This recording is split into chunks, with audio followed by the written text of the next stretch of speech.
The crystal chandeliers cast dancing shadows across Jessica Miller's face as she stared at the makeshift table, a cheap folding setup with a paper tablecloth tucked behind a dying palm tree, like something shameful that needed hiding. The waiter's eyes avoided hers clearly, uncomfortable with what he'd been instructed to do. The Blackwoods were very specific about the seating arrangement. The Blackwoods. Not mom and dad, never mom and dad, not once in 10 years.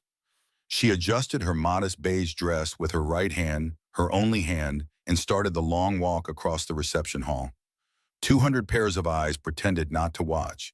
200 guests in designer gowns and Italian suits pretended not to notice the 22-year-old girl being segregated like she carried something contagious. Mark Sullivan loosened his tie, the champagne in his glass untouched, his attention fixed on the young woman navigating through the sea of round tables draped in silk and adorned with towering orchid centerpieces. Each table sat 8, each table but one. The woman at the next table didn't bother lowering her voice. Can you believe Rebecca actually invited her? After everything the Blackwoods did for that girl, taking her in, after that horrible accident, raising her like their own. Like their own, her companion scoffed. Please, Linda, we all know why Richard really adopted her. His company was hemorrhaging money after those layoffs. Taking in a disabled orphan was the best PR move he ever made. Mark's hand tightened around his glass. He watched Jessica reach her table, saw her shoulder shake once, just once, before she sat down in that lonely chair, her back straight, her gaze fixed on the elaborate ice sculpture of two swans that she'd never be close enough to properly see. Daddy would have done something. Lily's voice, his 7-year-old daughter, wise beyond her years. Just this morning, she'd made him promise to make a friend at the wedding. You're always alone, Daddy. Mommy wouldn't want that. Patricia, 3 years gone, and her absence still felt like a fresh wound some days. She would have been halfway to that corner already, her fierce sense of justice blazing. She never could stand seeing someone isolated, someone made to feel less than human. The jazz quartet shifted to a slower melody. The bride Rebecca glided past in her $30,000 dress, her laugh tinkling like breaking glass. When her eyes swept over Jessica's corner, Mark caught it, a flash of satisfaction, cruel and deliberate. That's when he stood up. Mark, where are you going? Margaret from accounting grabbed his sleeve. They're about to serve the salmon. He gently pulled free. There's something I need to do. Each step across that reception hall felt like walking through honey, thick and slow. Every eye gradually turning to track his movement. A man in a modest department store suit walking away from his assigned place, walking toward the girl everyone had agreed to ignore. Jessica didn't look up when his shadow fell across her table. She'd learned not to expect kindness from well-dressed strangers at fancy parties. His voice was gentle. That's what made her finally raise her eyes, the unexpected gentleness. I'm Mark Sullivan. I work with Daniel at Blackwood Consulting. I couldn't help but notice you're sitting alone. It's fine. The words came out, practiced automatic. This is where they wanted me. I know, Mark interrupted softly, pulling out the empty chair across from her without invitation. But here's the thing. My daughter, she's 7. She made me promise to make at least one new friend at this wedding.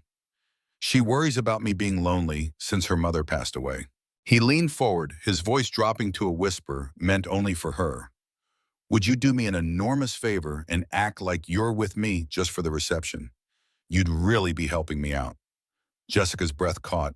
She searched his face for the joke, for the cruelty that must be hiding behind those kind brown eyes. But all she found was a sadness that matched her own, and something else. Genuine anger on her behalf. Your daughter, she managed, her voice cracking. She sounds very wise. Wiser than her old man most days. Mark smiled, and it transformed his whole face. So what do you say? My table has an empty seat, and I could really use the company. These accounting folks are nice enough, but they've been talking about tax codes for the last 20 minutes. A laugh escaped her. Small, surprised. The first genuine sound of joy she'd made all day. I don't know anything about tax codes. Perfect. Neither does anyone else. They just pretend. Mark stood, offering his arm. Shall we? Jessica stared at his extended elbow. In 10 years with the Blackwoods, no one had ever offered their arm to her. They walked ahead, embarrassed by her missing limb, embarrassed by the reminder of the tragedy that brought her into their lives. People will stare, she warned. Let them. She stood slowly, her hand trembling as she placed it in the crook of his elbow. Together they began walking back across the reception hall, and the whispering started immediately rippling out from their path like waves from a thrown stone. Everyone, Mark announced as they reached his table, pulling out the empty chair beside his own with a flourish. This is Jessica. Jessica, these are my colleagues from Blackwood Consulting. Margaret's mouth gaped. James from payroll choked on his wine, but Mark just smiled pleasantly, helping Jessica into her seat as if this was the most natural thing in the world. Margaret hissed. Do you know who that is? That's the Blackwoods' adopted daughter. The one they stuck in a corner to eat alone at her own sister's wedding. Mark's voice remained pleasant, but there was steel underneath. Yes, I noticed. The table fell silent. Jessica stared at her plate, her cheeks burning. She started to stand. I should go back. Mark's hand covered hers, gentle, warm, steadying. Please stay. That's when the storm arrived in silver heels, in righteous fury. Victoria Blackwood descended upon their table like an avenging angel in designer silk, her husband Richard trailing behind, his face flushed with embarrassment and too much scotch. Jessica Victoria's voice could have frozen champagne. What do you think you're doing? Every conversation in a 30-foot radius stopped. The jazz quartet even seemed to play quieter, as if the musicians sensed the brewing drama. Jessica shrank into herself, that practiced submission returning instantly. Mrs. Blackwood, Mrs. Blackwood, I presume. Mark stood, slowly positioning himself slightly between Victoria and Jessica. I'm Mark Sullivan. I invited Jessica to join our table. Is there a problem? Victoria's perfectly Botox face tried to express outrage, achieving only a slight eyebrow twitch. This is a family matter, Mr. Sullivan. You don't understand the situation. Then enlighten me. We took this girl in out of the goodness of our hearts. Richard stepped forward, his words slightly slurred. When she had nowhere else to go, no one else who wanted her. We fed her, clothed her, sent her to school, community college. Sent me to community college.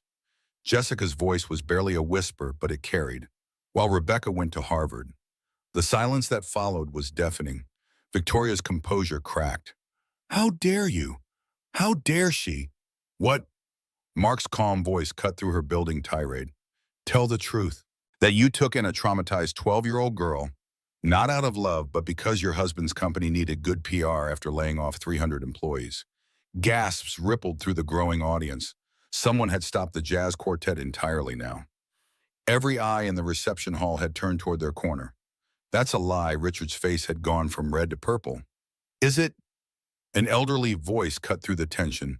Eleanor Reynolds, Daniel's grandmother, approached with her walker, her eyes blazing with octogenarian fury. Because I remember the headlines. Richard, Blackwood Industries CEO, opens heart and home to orphaned girl, right next to the articles about families losing their homes because of your layoffs. Jessica found her voice then soft but clear. 10 years of suppressed truth spilling out like water through a broken dam. I wasn't allowed to eat dinner with the family. I had an 8:00 p.m. curfew while Rebecca could stay out all night. You introduced me as a charity case you support at the country club. Her voice grew stronger with each word. I heard you tell your friends that taking me in was the best business decision Richard ever made. You ungrateful little. Victoria stepped forward, but Mark moved too, shielding Jessica completely. Finish that sentence, he said quietly, dangerously. Please give me a reason. The bride herself rustled over, then her wedding dress train carried by two bridesmaids, her face a mask of cold beauty. Mother, please, people are watching. Let them watch, Mark said firmly. Let them see how you treat family. Rebecca turned to Jessica, her eyes like chips of ice. You're ruining my wedding. No, Eleanor interjected, her walker thumping against the floor for emphasis. Your family's cruelty is ruining your wedding. This young woman deserved love, not a decade-long business arrangement. Jessica stood up shakily, her whole body trembling. I need some air. I'll come with you, Mark said immediately. They walked out together, leaving behind 200 stunned guests and a family whose carefully constructed image had just shattered like the champagne glass Richard threw against the wall in fury. The garden terrace was cool and quiet, the sounds of scandal muffled by distance and glass doors. Jessica leaned against the stone railing, her body shaking with suppressed sobs. 10 years. 10 years of believing if I was just quiet enough, helpful enough, invisible enough, They'd actually love me. Mark stood beside her, not touching, just present. Tell me about the accident. She was quiet for so long, he thought she wouldn't answer. Power line came down in a storm, hit our car. My parents died instantly. I was trapped for 3 hours. My arm crushed under the collapsed roof. They had to. She gestured at her missing limb. I was 12. The Blackwoods showed up at the hospital with photographers. Victoria held my hand for the pictures, then didn't touch me again for 6 months. My wife died 3 years ago, Mark found himself saying. Brain aneurysm. One minute she was laughing at breakfast, the next she was gone. I know it's not the same, but I understand something about loss. About existing in spaces where you don't quite belong. Trying to be invisible enough that no one asks you to leave. Jessica turned to look at him then. Really look at him. Why did you really come to my table? Because I saw someone who needed to know they weren't alone. And because he paused, choosing his words carefully. Because something about you reminded me that staying silent in the face of cruelty makes us complicit. Your wife would be proud of you. I hope so. She had this way of seeing people who were trying to disappear and making them feel seen in the best way. He smiled sadly. She would have liked you. They returned to the reception to find chaos. Half the guests had left in disgust. The other half were clustered in groups, whispering furiously. The Blackwoods sat at the head table like ice sculptures, rigid and cold. But Eleanor had commandeered the microphone. 53 years of marriage taught me something, she was saying. Family isn't about blood or adoption papers or tax write-offs. It's about choosing to love someone every single day, especially when it's hard. She looked directly at the Blackwoods. Some of you could learn from that. The rest of the reception passed in a blur. Robert and Jessica danced to one slow song, her single arm wrapped around his neck, his hands steady at her waist, anchoring her. Other guests approached throughout the evening, some offering support, others sharing their own stories of the Blackwoods' casual cruelties over the years. They made their housekeeper's daughter wait outside during Rebecca's birthday parties, one woman whispered. Richard fired my husband 2 weeks before Christmas, then bought a yacht, added another. The stories piled up like evidence in a trial the Blackwoods had already lost. At midnight, as the reception finally ended, Rebecca approached one last time. Her makeup had run, leaving black streams down her perfect cheeks. Are you happy now? She hissed at Jessica. You've destroyed everything. No, Jessica replied quietly. You destroyed it the day you let them put me at that table alone. Rebecca's hand raised as if to slap her, but Mark caught her wrist. Touch her, he said calmly, and I ensure every newspaper in the state runs this story with photos. Rebecca yanked free and stormed off her train, dragging behind her like the remnants of her reputation. The next morning, Jessica's phone rang at 6 a.m. Victoria's voice was arctic. You have 30 days to leave. Pack your things and get out. The line went dead. Jessica sat on her narrow bed in the servants' wing of the Blackwood mansion, because of course that's where they'd put her and didn't cry. She had run out of tears somewhere around year 5. Her phone rang again. Mark, I heard, he said without preamble. Margaret's cousin was working the coat check last night. News travels fast. I'll be fine, Jessica assured him. I've been saving money from my library job. Come stay with us. Mark's words hung in the air like a lifeline. You don't have to. I know I don't have to. I want to. We have a spare room. Lily would love the company. And frankly, so would I. You barely know me. I know enough. I know you deserve better than what you've gotten. Let us be your soft landing. Jessica stared out the window at the manicured Blackwood estate grounds. Her mind wandered back to when she'd first arrived here, a traumatized 12-year-old with bandages still covering the remains of her left arm. She remembered Victoria showing her to this room. Not the guest room with the bay windows overlooking the garden, not one of the 3 empty bedrooms in the family wing, but this converted maid's quarters tucked away behind the kitchen. It's cozy, Victoria had said with a tight smile. In private. What she meant was hidden. Out of sight. For 10 years, Jessica had lived in this house but never been part of it. She'd eaten meals alone in her room or in the kitchen with Rosa, the housekeeper. She'd come and gone through the service entrance. She'd sat in the back row at Rebecca's graduation, not with the family in the reserved front row seats. She'd been a prop trotted out for charity galas and newspaper interviews, then tucked away again like a doll returned to its box. And all the while, she'd convinced herself that if she just tried harder, if she was just more perfect, More grateful, more invisible when needed, and more inspiring when required. They might actually see her as a person worthy of love. Her phone buzzed with a text from Mark. No pressure. Just know the offer stands. She looked around the sparse room that had been her prison and sanctuary for a decade. What did she actually own? What would she take? The clothes they'd bought her, always a size too large to hide her missing arm. The community college textbooks she'd paid for herself. The few books and mementos from her life before. It would all fit into 2 suitcases. 10 years reduced to whatever she could carry. She wondered what Jason would say when he found out. Jason Blackwood, Rebecca's older brother, currently working at his father's company's London office. The only one who'd occasionally remembered she existed. He'd send her birthday cards actually signed by him, not by Victoria's secretary like Richard's. He'd brought her souvenirs from his business trips. Nothing expensive that would draw his mother's ire, just small things. A keychain from Paris, a bookmark from Tokyo, a snow globe from New York. Little acknowledgments that she was real. Not exactly kindness, but not cruelty either. A middle ground that was the closest thing to family she'd found in this house. Jessica began pulling clothes from her closet, folding them carefully into the suitcase she'd kept stored under her bed. Always ready, always prepared to leave. A survival instinct she'd never quite shaken. She moved methodically, unemotionally, until she came to the small box hidden at the back of her closet shelf. Inside was a charred photo, the only one that survived the accident. Her parents on a camping trip laughing at something beyond the frame, their faces lit by firelight. Jessica sank to the floor, the photo clutched in her hand. What would they think of her now? Would they be proud of the woman she'd become? Or would they be heartbroken by all she'd endured? Would they have fought for her? Would they have seen through Richard Blackwood's charitable facade? Would they have saved her from a decade of elegant neglect? She carefully returned the photo to its box. They couldn't save her then, but maybe, just maybe, she could save herself now. The kitchen staff were preparing breakfast when Jessica slipped in through the service door.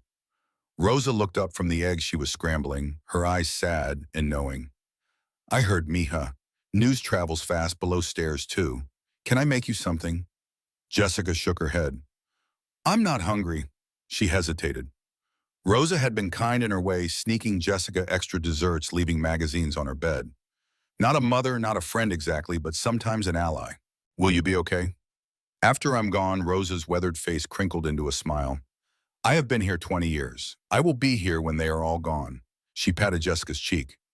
You go find your life. This was never it. Jessica nodded, blinking back tears. Thank you for everything. Rosa returned to her eggs, but not before Jessica caught the glisten in the older woman's eyes. Some goodbyes were harder than others. Jessica avoided the main part of the house as she slipped back to her room. She didn't want to run into Victoria or Richard. She especially didn't want to see Rebecca, who was supposedly staying in the guest house with Daniel until they left for their honeymoon tomorrow. The less confrontation, the better. She had 30 days, but she didn't need them. She could be out by evening. One final act of compliance. Leave quietly without fuss. Give them what they wanted one last time. Then never again. She sent Mark a text. If the offer still stands, I'll take it. Just until I find a place of my own.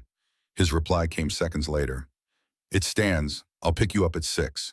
Lily's already excited. Jessica felt something unfamiliar in her chest. Hope, maybe. Or terror disguised as hope. She'd been safe here in her way. Not loved, but not entirely abandoned either. A roof food education of sorts. The Blackwoods had given her the bare minimum and expected gratitude in return.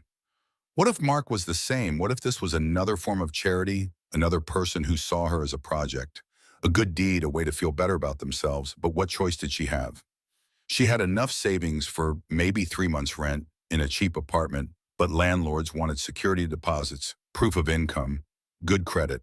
She had a part-time library job that barely covered her phone bill and bus fare, community college credits that added up to almost an associate's degree, and one arm.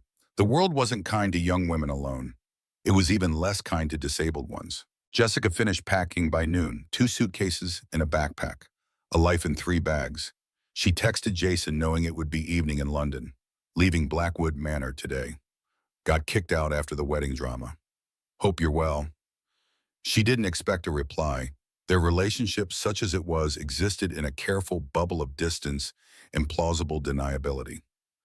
He was a Blackwood first, whatever else he might be second. To her surprise, her phone rang almost immediately. Jason. His voice sounded tired, strained. I just got off the phone with Father. He gave me quite a different version of events. Want to tell me yours? Jessica hesitated. What good would it do? Jason had never openly defied his parents. He'd gone to the schools they chose, taken the job they groomed him for, dated the women they approved of. He was the good son, the heir, the future. He might occasionally feel sorry for her, but he'd never choose her side over theirs. But maybe just this once he deserved the truth. So she told him everything. The table behind the palm, Mark's kindness, the public confrontation, Victoria's fury, the 30-day eviction that she was making moot by leaving tonight. Jason was silent for so long, she thought the call had dropped. Jessica, his voice sounded strange. I'm sorry, I should have done something. Years ago, I knew. I saw how they treated you. I couldn't. It's okay, Jessica interrupted. You were a kid too. I wasn't always a kid, Jessica. I'm 28 now. I've been an adult watching this happen for years. That makes me complicit. Mark had used that exact word. Complicit, as if there was a moral duty to intervene in cruelty, not just to avoid perpetrating it yourself. Where will you go? Jason asked. A friend offered his spare room, just until I figure things out. There was another long pause. Do you need money? The question humiliated her, but pragmatism won out over pride. No, I've been saving. I'll be okay. That's not what I asked Jessica. I asked if you need money, not want. Need. There's a difference. Jessica closed her eyes. Yes, I need money. If I'm going to finish school, get a real job, find a place of my own. Yes, okay. I'll wire you what I can. It won't be much right away. Father watches the accounts, but I can siphon off bonuses expense account padding. Give me your account details. Jessica recited her bank information, feeling both relieved and ashamed. Thank you. It's the least I can do. Literally the very least. He sounded disgusted with himself. I should have stood up to them. Just once. Jessica could hear the self-loathing in his voice. Don't do that. It wouldn't have changed anything except to make your life harder too. Maybe, maybe not. Either way, I failed you, but I won't anymore. I promise. Jessica didn't know what to say to that. People had made her promises before. The Blackwoods had promised to care for her, to give her a home, to be her family. Promises were just words until they weren't. The rest of the day passed in a strange limbo. Jessica stayed in her room, venturing out only once to make a sandwich that she couldn't bring herself to eat. She heard Victoria come home around 3, heard the click of her heels on the marble foyer, heard her barking orders at Rosa about dinner. She heard nothing of Richard, probably at his club, drinking away the embarrassment of last night, or at the office doing damage control. The Blackwood name opened doors in this town, greased wheels made things happen. But scandals closed doors just as quickly. At 5:30, Jessica carried her bags downstairs one at a time. 3 trips up and down the service stairs because she refused to ask for help and couldn't manage more than 1 bag with her single arm. She lined them up by the back door and sat on the bottom step to wait. She could have waited in the kitchen with Rosa, but that felt too conspicuous. She didn't want a scene. She just wanted to slip away like she'd slipped through this house for 10 years quietly without leaving a ripple. But it seemed the universe had other plans. Rebecca appeared in the doorway to the kitchen, still in pajamas despite the late hour, her face puffy from crying or drinking or both. Going somewhere, she asked, her voice flat. Jessica nodded, not trusting herself to speak. Good, Rebecca said, crossing her arms. You've done enough damage. Jessica looked at her adoptive sister.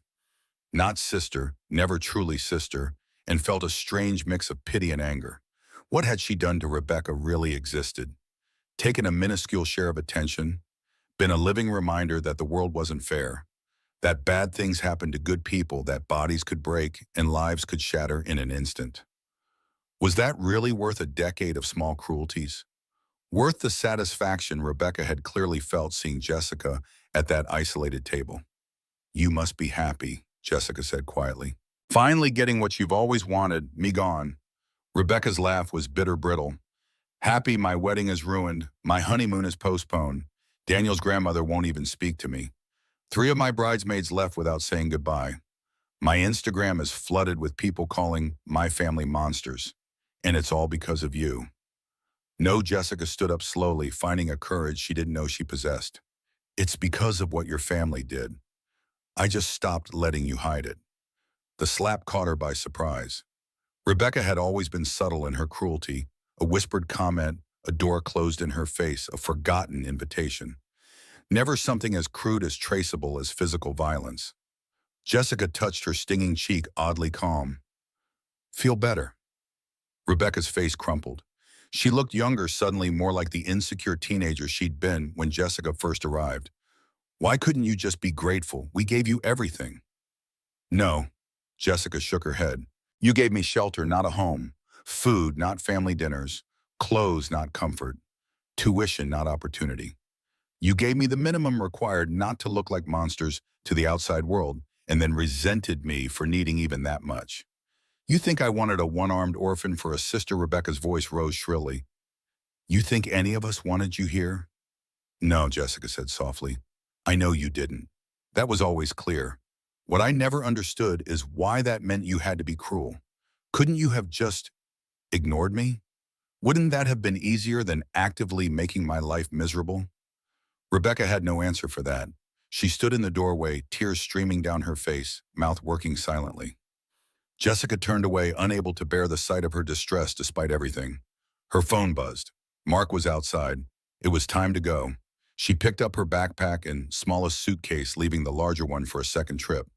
Goodbye, Rebecca, she said, not looking back. I hope you find whatever it is you're looking for. Outside, the evening air smelled of cut grass and approaching rain. Mark was just getting out of his car, a sensible sedan, with a child's booster seat visible in the back. His face broke into a smile when he saw her, then fell as he noticed her reddened cheek. What happened? Jessica shook her head. Nothing that matters anymore. Let me help with those bags. They loaded her meager possessions into his trunk in silence. Jessica glanced back at the imposing facade of Blackwood Manor one last time. 10 years in that house, and she felt nothing leaving it. No nostalgia, no regret, not even anger anymore. Just a hollow emptiness, where attachment should be. Was that healing or damage? She wasn't sure there was a difference. The drive to Mark's house took 20 minutes, cutting across town from the wealthy north side to the modest east side neighborhoods. Jessica watched the landscape change from manicured estates to small, single-family homes with actual character. Mark lived in a 2-story colonial with a wraparound porch and a yard that needed mowing. It was nothing like the architectural showcase she'd just left, but something about it tugged at Jessica's heart. Perhaps it was the wind chime tinkling on the porch, or the clearly handmade welcome sign covered in a child's glitter art, or the basketball hoop over the garage with its frayed net. Signs of actual living, not just existing. A small whirlwind in a purple dress burst through the front door as they pulled into the driveway. Lily, barely containing her excitement, hopping from foot to foot as she waited for them to exit the car. Jessica felt a flutter of panic. She hadn't been around children much. The Blackwoods social circle was conspicuously childless, their friends mostly business associates with grown offspring. What if Lily was frightened by her missing arm? What if she asked uncomfortable questions? What if she decided she didn't want this strange one-armed woman in her house after all? But she needn't have worried. Lily Sullivan had inherited her father's kindness and her late mother's lack of artifice. She bounded up to Jessica with a gap-toothed smile. You're Miss Jessica. My daddy said you're going to stay in our guest room because your family was mean. I made your bed with the butterfly sheets because they're the prettiest, and I drew you a picture for your wall. And can I show you my rock collection? Jessica found herself smiling genuinely for the second time that day. Yes to all of that, but the rock collection first, please. I love rocks. Mark carried her bags inside while Lily pulled Jessica by her hand, chattering nonstop about her third-grade class, her best friend Emma, the chapter book she was reading, and her extensive rock collection currently housed in 3 shoeboxes under her bed. Jessica let the child's enthusiasm wash over her, a cleansing tide of normalcy and innocence after the toxic atmosphere of Blackwood Manor. Lily didn't stare at her missing arm or ask intrusive questions. She simply handed Jessica rocks one by one, explaining their names mostly made up, in origins highly suspect, accepting Jessica's presence as if it were the most natural thing in the world. Later, after a dinner of spaghetti with jarred sauce and frozen garlic bread that tasted better than any meal Jessica could remember, Mark showed her to the guest room. It was small but cozy, with a double bed covered in the promised butterfly sheets, a simple dresser, a nightstand with a reading lamp, and a window overlooking the backyard. Lily's artwork, a somewhat abstract rendition of three stick figures labeled Daddy, Me, and Miss Jessica, was already taped to the wall. "It's not much," Mark said, apologetically, "but it's yours for as long as you need it. It's perfect," Jessica said, meaning it. "It's mine." That simple assertion of ownership, of belonging, even in this temporary way, felt revolutionary after a decade of living in borrowed space, wearing borrowed clothes, existing on borrowed time. Mark seemed to understand. He nodded, his eyes kind. "Get some rest. Tomorrow's a new day." That night, Jessica lay awake in the unfamiliar bed, listening to the sounds of a house she didn't know. The hum of the refrigerator downstairs, the occasional creak of settling wood, the distant sound of a television turned low. Mark, still awake, perhaps also adjusting to the strangeness of a new presence in his home. What was she doing here? What made her think she could just slot into someone else's life, someone else's family? Hadn't she learned her lesson with the Blackwoods? But this felt different. The Blackwoods had taken her in as an obligation, a business transaction disguised as charity. Mark had invited her as a choice, a deliberate decision to help someone simply because she needed it. And Lily had welcomed her with a child's uncomplicated acceptance. There were no photographers documenting her arrival, no press releases touting Mark Sullivan's generosity. Just a spare room, butterfly sheets, and spaghetti for dinner. Outside her window, lightning flickered in the distance. A storm was coming. Jessica thought of that other storm 10 years ago, the one that had changed everything. The crack of the power line as it fell, the screech of metal as it hit their car, the smell of burning rubber, and something worse. Her mother's voice, eerily calm. "Stay very still, sweetheart. Help is coming." Her father silent already, the rain drumming on the crushed roof, the weight of it pressing down on her arm, the pain unimaginable at first, then eerily absent as shock set in. The long wait for rescue pinned in the dark. The crash had taken everything. Her parents, her arm, her home, her sense of safety in the world. Then the Blackwoods had taken what little was left, her identity, her voice, her right to grieve openly, her hope for genuine connection. They'd repackaged her tragedy as their triumphant charity, her trauma as their redemption story. The crying orphan with the missing arm made Richard Blackwood seem human just when his company had been accused of inhuman layoffs and predatory business practices. Perfect timing, perfect optics, horrible reality. A soft knock at her door pulled her from these dark thoughts. Miss Jessica Lily's small voice came through the wood. "Are you awake? I'm scared of the thunder." Jessica sat up, momentarily disoriented. "Yes, I'm awake. Come in." The door cracked open, and Lily's small form appeared backlit by the hallway nightlight, clutching a well-worn stuffed rabbit. "Can I stay with you until the storm passes? My daddy says I'm too big for his bed now." Jessica hesitated. Was this appropriate? What would Mark think? But the fear in Lily's eyes was real, and Jessica remembered all too well what it was like to face your fears alone. Of course, she patted the space beside her. "Hop in." The little girl scrambled onto the bed, burrowing under the covers with her rabbit. "You don't mind?" Jessica asked. "Sometimes my daddy says I kick in my sleep." "I don't mind," Jessica assured her, settling back against the pillows. "When I was about your age, I used to climb into my parents' bed during storms too." Lily curled against her side, seemingly unconcerned about the missing arm. "Where are your parents now?" "In heaven," Jessica said, the familiar answer coming automatically. "Like my mommy," Lily nodded sagely. "Daddy says heaven is very far away, but love can still reach there." They lay in silence for a while, listening to the approaching thunder. Lily's breathing slowed, but just as Jessica thought she might be drifting off, the child spoke again. "Miss Jessica, does your arm hurt?" The question was asked with such innocent curiosity that Jessica couldn't find it in herself to be offended. "Not anymore," she answered honestly. "It did at first a lot, but not now." "That's good," Lily murmured sleepily. "My heart hurt a lot when Mommy died. Daddy's too. But it's better now, not all better, but better." Jessica felt her throat tighten. Out of the mouths of babes. "Yes," she whispered. "Better. Not all better, but better." That was perhaps the most accurate description of grief she'd ever heard. The thunder crashed outside, but Lily, secure in her newfound sanctuary, was already asleep. Jessica lay awake long after Lily's small form warm against her side, the child's trust a weight heavier than her missing arm had ever been. For 10 years, the Blackwoods had treated her like a burden, an obligation, an inconvenience to be managed. In less than 24 hours, Mark and Lily had made her feel like a gift, a welcome addition, a person worthy of kindness without condition. If she'd learned anything in her 22 years, it was that people revealed themselves in crises. Richard Blackwood had seen a PR opportunity in her tragedy. Victoria had seen an unwanted responsibility. Rebecca had seen a rival for attention. But Mark Sullivan had seen a fellow human being in pain and reached out his hand. Act like you're with me. 6 simple words that had shattered a decade of careful cruelty and opened a door she'd thought permanently closed. Tomorrow, she'd start figuring out next steps. Look for a better job, finish her degree, find a place of her own eventually. But tonight, with Lily's small hand curled trustingly in hers and the storm raging harmlessly outside, Jessica allowed herself to feel something she'd almost forgotten. Safe, not because of locks or walls or money, but because of human connection. Because someone had seen her, really seen her, and decided she was worth seeing. Because for the first time in 10 years, she wasn't just being tolerated. She was being welcomed. The difference was everything.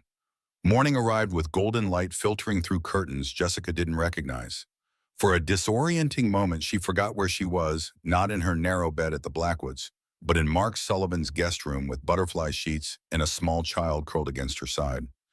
Lily had apparently spent the entire night, her stuffed rabbit squeezed between them. Jessica carefully extracted herself without waking the girl and stood by the window.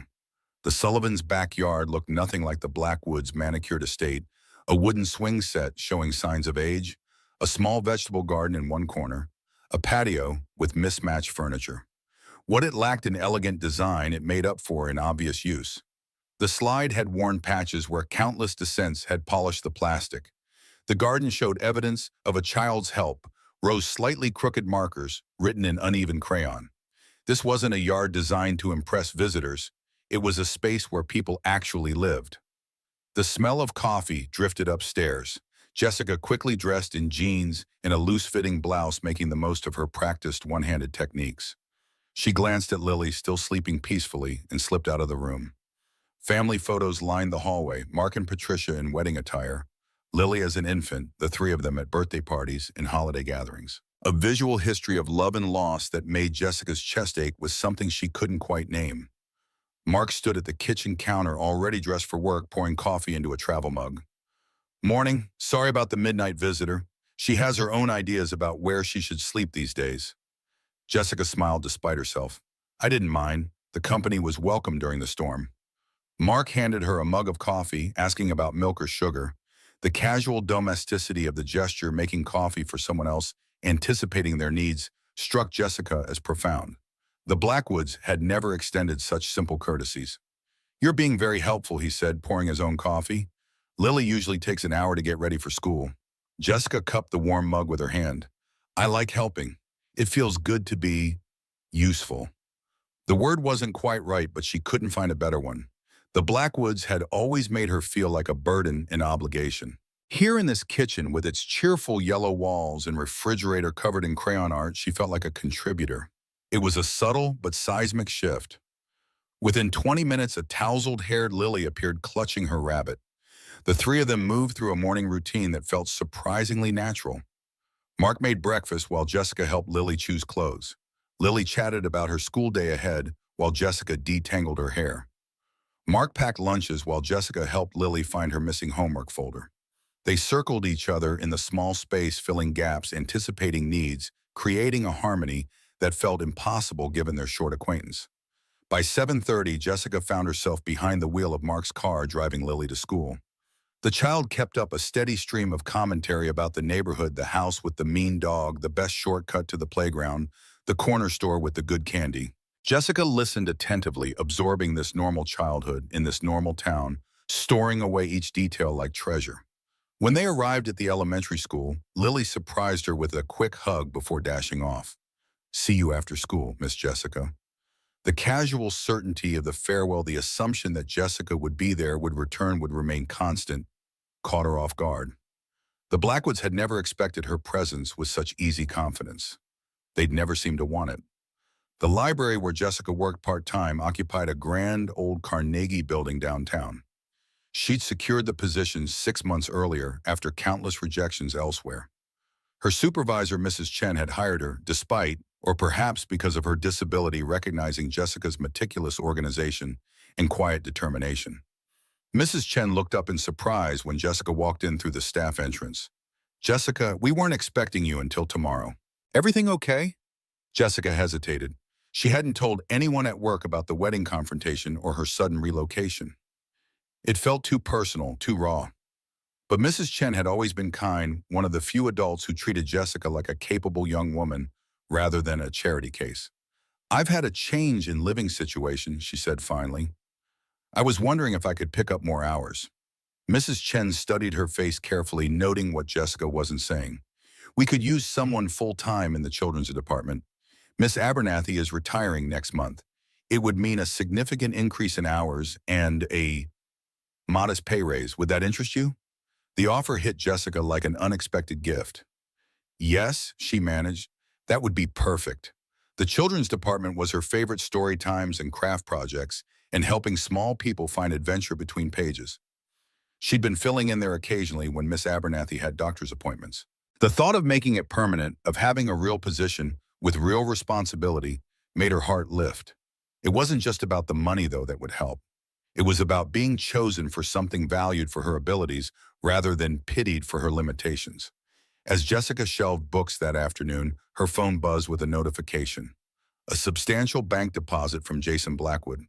She stared at the screen, momentarily paralyzed. He'd actually sent money just as he'd promised. Enough to cover several months' rent if she chose to find her own place. Enough to finish her degree if she took a full course load. The text that followed was brief. "First installment. More to come. I'm sorry it took so long." Jessica sat on a step stool in the biography section, emotions swirling. Was this guilt, money, conscience clearing, true remorse? Did it matter? The practical part of her mind calculated what this meant for her future, the freedom it represented, the options it opened. With this money and the full-time position at the library, she could potentially get her own apartment sooner than expected. She could take more classes next semester. She could move forward with her life in ways that had seemed impossible just days ago. But the prospect of leaving Mark and Lily's home so soon created a strange hollowness in her chest. She'd been there less than 48 hours, yet already the thought of leaving felt like loss. The Blackwoods had been her legal guardians for 10 years, yet walking away from them had been a relief. What did that say about where she truly belonged? At 3:15, Jessica parked in the elementary school pickup line. She spotted Nancy Mitchell, Patricia's mother, standing near the entrance. The older woman approached, silver hair catching the afternoon sun. "You must be Jessica. Mark called to tell me you'd be getting Lily today. I wanted to introduce myself." Jessica braced herself for resentment or suspicion. After all, she was essentially stepping into this woman's territory, picking up the grandchild that Nancy had been caring for since her daughter's death. Instead, Nancy studied her with kind eyes. They've both been through a lot. They deserve someone who won't disappear on them. The observation wasn't quite an accusation, but the implication was clear. Jessica met her gaze steadily. "I don't have any intention of disappearing. For as long as they want me around, I'll be there." Nancy considered this, then nodded. "Good, then I'll see you Sunday for dinner. We do it every week." The invitation, delivered so matter-of-factly, left Jessica momentarily speechless. Before she could respond, the school doors burst open and children poured out. Nancy touched her arm briefly. "Patricia was a physical therapist. She worked with the amputees at the VA hospital. She would have liked you." Then she was gone, walking back to her own car, as Lily spotted Jessica and came running over purple backpack, bouncing with each step. The drive home was filled with Lily's detailed account of second-grade drama, the spelling test, the playground, politics, the science experiment gone awry. Jessica listened, marveling at how much life could be packed into one 7-year-old's day. When they pulled into the driveway, Lily unbuckled and looked at Jessica seriously. "Are you going to stay with us for a long time, Miss Jessica?" The question hit Jessica like a physical blow. How to answer honestly without making promises she couldn't keep. "I'm going to stay as long as your dad says it's okay," she said carefully. and as long as you're happy having me here. Lily considered this, her small face scrunched in concentration. Daddy's happier when you're here. He smiled at breakfast. He doesn't always do that. The innocent observation carried more weight than Lily could possibly understand. Jessica swallowed past the sudden tightness in her throat. Come on, she managed. Let's get your homework done and then you can tell me more about these rocks you've been collecting. By the time Mark texted that he'd be home by 6, Jessica had helped with math problems, listened to reading practice, and learned more about quartz than she'd ever thought possible. On impulse, she decided to make dinner. Her cooking skills were limited. The Blackwoods had never encouraged her to use their kitchen, but pasta seemed manageable. When Mark walked through the door, the kitchen smelled of garlic and tomatoes. Lily was setting the table with minimal supervision, and Jessica was draining pasta one-handed with a technique she'd developed through trial and error. Mark stopped in the doorway, his expression a mixture of surprise and something softer, harder to define. You didn't have to do this. I know, Jessica replied. I wanted to. Dinner was simple but comfortable. Lily dominating the conversation with school stories while Mark and Jessica exchanged amused glances over her head. When they finished, Mark insisted on washing dishes since Jessica had cooked. He looks different when he smiles, she thought, watching him rinse plates while singing an off-key duet with Lily about bubbles. Younger, less weighted. She wondered if she looked different too, away from the oppressive atmosphere of Blackwood Manor. After Lily's bedtime, Jessica told Mark about the full-time position at the library and Jason's unexpected financial support. It means I'll be able to get my own place sooner than I thought, she concluded. I don't want to impose on you and Lily any longer than necessary. Mark was quiet for a moment, his face thoughtful in the soft kitchen light. You're not imposing, Jessica, not on me and certainly not on Lily, but I understand if you want your own space. Just know there's no rush from our end. Jessica nodded, a weight lifting from her shoulders. The Blackwoods had always made her feel like she was taking up space that wasn't rightfully hers. Mark was offering the opposite space that was hers for as long as she wanted it. 3 days after her arrival at the Sullivan household, Jessica received an email that changed everything. Columbia University had accepted her transfer application to their disability studies program. Moreover, they were offering a partial scholarship based on academic merit and compelling personal circumstances. It wasn't enough to cover everything, but combined with Jason's money and her new full-time position at the library, it suddenly made Columbia a viable possibility rather than an impossible dream. Jessica stared at her phone, feeling slightly dizzy. Columbia, New York, a real degree from a prestigious university, a future she'd barely allowed herself to imagine. But New York was hours away. She'd have to leave the library job she'd just been promoted in, leave the first people who'd shown her genuine kindness in a decade, leave Lily, who was already attached to her, leave Mark, who was... She stopped that thought before it could fully form. She didn't mention the acceptance, immediately uncertain how to broach the subject. The Blackwoods would have dismissed it outright. Columbia was for people like Rebecca, not charity cases like Jessica. But keeping it secret felt dishonest in a way that made her uncomfortable. This household operated on different principles than Blackwood Manor. Here, truth seemed to be the default setting. That evening, as they prepared dinner together, Jessica finally found her courage. I heard from Columbia today. They accepted me into their disability studies program. Mark looked up from the vegetables he was chopping, his expression immediately supportive. Jessica, that's incredible. Congratulations. The genuine enthusiasm in his voice, with no trace of the dampening influence Victoria would have employed, made Jessica's chest warm. When would you start? Mark asked, resuming his chopping. Fall semester, Jessica replied, watching his face carefully for any sign of disappointment or relief. And it's in New York. Mark's hands stilled momentarily, but his expression remained open. That's a big move, but an exciting opportunity. If Columbia is your dream, you should pursue it. The unconditional support, so different from what Jessica had come to expect, left her momentarily speechless. The Blackwoods had conditioned her to believe that any choice benefiting herself came at the expense of their approval. Mark was offering something radically different: encouragement, without string support, without obligation. Later that week, Jessica's phone buzzed with an unexpected text. Rebecca Blackwood. I'm at the Starbucks on Main Street. Can we talk, just us? Jessica stared at the message, her stomach nodding.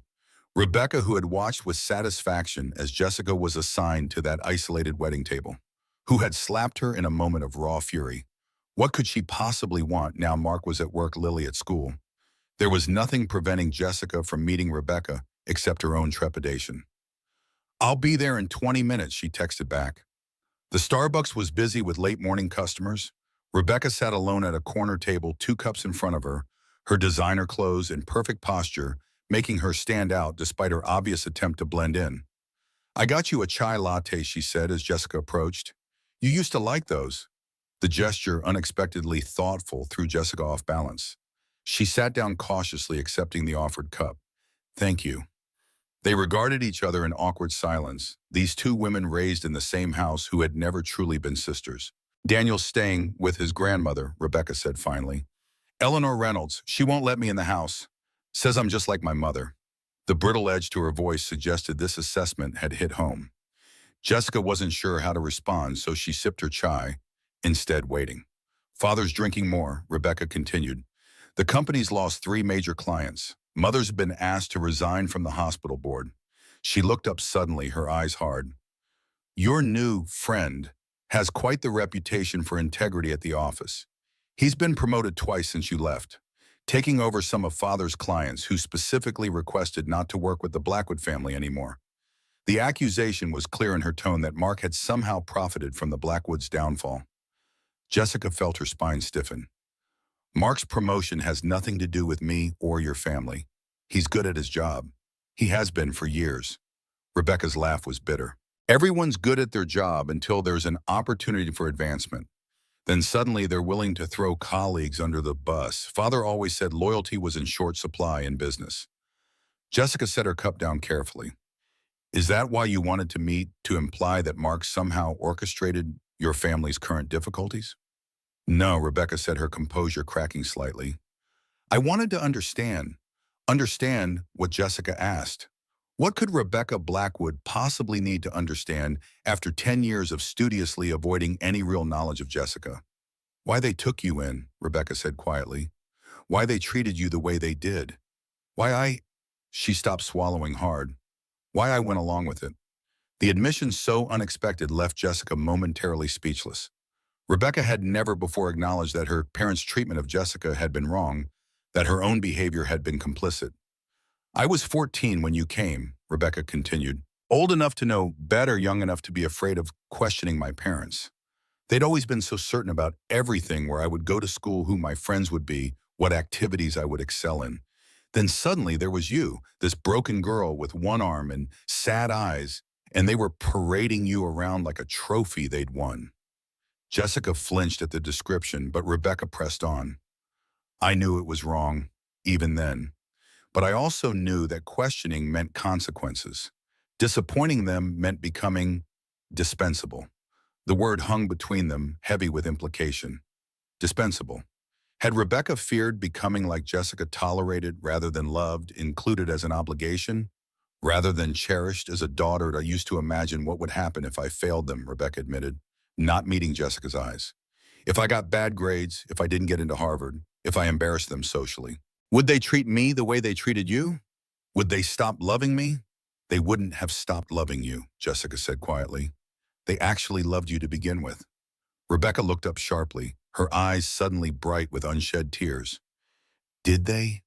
Or did they just love what I represented, the perfect Blackwood daughter, the extension of their legacy, the reflection of their success?" Question was raw, urgent, as if Rebecca had been carrying it for years without ever daring to speak it aloud. Jessica had no answer that wouldn't wound further. Instead, she asked her own question. "Why did you want me at that table alone, Rebecca? At your wedding, why was that so important to you?" Rebecca's face flushed with shame. "Because for one day I wanted everyone looking at me. Not at poor one-armed Jessica who overcame such tragedy. Not at Richard and Victoria Blackwood's incredible charity. Just at me. The bride." The admission, selfish but painfully human, hung in the air between them. "It doesn't have to be a competition," Jessica said finally. "There's room for both of us to matter." Rebecca stared at her, something like wonder crossing her face. "How are you not more damaged? After everything we did to you, how can you sit there and be reasonable?" Jessica considered the question seriously. "Maybe I am damaged," she admitted. "But I'm healing. I'm learning what healthy relationships look like, what real support means." Rebecca's expression turned wistful. With Sullivan and his daughter. Not exactly, Jessica hedged, uncomfortable with the implication. They've been kind to me. They've given me a safe place while I figure things out. Rebecca nodded slowly. That's more than we ever did. I should go, Rebecca said, gathering her purse. Daniel's waiting for me. We're going to couples counseling, trying to fix things. She hesitated, then added, I'm sorry, Jessica, for everything, for 10 years of cruelty and neglect, for that table at my wedding, for the slap afterward, for not being the sister you deserved. The apology, imperfect but sincere, hung between them like a bridge partially built. Thank you, Jessica said simply, for saying that. And Rebecca? Rebecca paused, her expression guarded. Be careful not to repeat your parents' mistakes with Daniel. Don't make love conditional. Don't turn connection into competition. It ruins everyone involved. Rebecca's eyes widened slightly at the directness of the advice, but after a moment she nodded. I'm trying not to, she said quietly. Then she was gone, leaving Jessica alone with the cooling chai latte and the unsettling awareness that even the villains in our personal narratives have their own complicated stories. A month into Jessica's stay with the Sullivans, financial reality intruded on their developing routine. Mark came home one evening looking distinctly troubled. When Lily was finally asleep, he explained the fallout from the Blackwood situation was affecting more than just Richard's company. Clients were nervous, pulling accounts, demanding reassignments. Mark's recent promotion had brought more responsibility, but also more stress, and the company was instituting temporary pay cuts to avoid layoffs. It's only for a few months, he assured Jessica. We'll be fine, but we might need to tighten our belts a bit. I wanted you to know. Jessica nodded, appreciating his honesty. The Blackwoods would never have discussed financial concerns with her. They would have simply reduced her allowance without explanation, making her feel like an even greater burden. I want to contribute more, she said. I'll have my first full paycheck from the library next week. I can help with groceries, utilities, whatever you need. Mark looked as if he might protest, then seemed to reconsider. That's really generous. But this is temporary, Jessica. I don't want you depleting your savings for something that's not your problem. I'm living here, Jessica pointed out, using electricity, water, eating food. It seems fair to contribute. And Mark, this isn't charity. This is me being a responsible adult. The clarification felt important, a declaration of identity separate from her role as recipient of others' generosity. Mark studied her face, then nodded. Okay, but let's be clear about expectations. We'll split utilities and groceries 3 ways, but I won't take rent from you. Use that money for school, for your future. This isn't about financial need, Jessica. This is about respecting your autonomy. The arrangement brought a subtle shift in their household dynamic. Jessica was no longer simply a guest. She was a contributor, a participant in the family's economic decisions. When the refrigerator broke unexpectedly the following week, she didn't hesitate to offer part of her savings toward the replacement. When Lily needed new shoes because she'd outgrown her old ones overnight, Jessica split the cost with Mark without discussion. Small acts of financial partnership that built something deeper than gratitude between them. The Blackwoods' situation continued to deteriorate. Jessica heard occasional updates from Jason, who had extended his business trip indefinitely to help manage the company crisis. Richard was drinking heavily, making erratic decisions. Victoria was frantically trying to salvage their social standing with limited success. Rebecca and Daniel were in counseling, their marriage strained by the public humiliation of the wedding incident.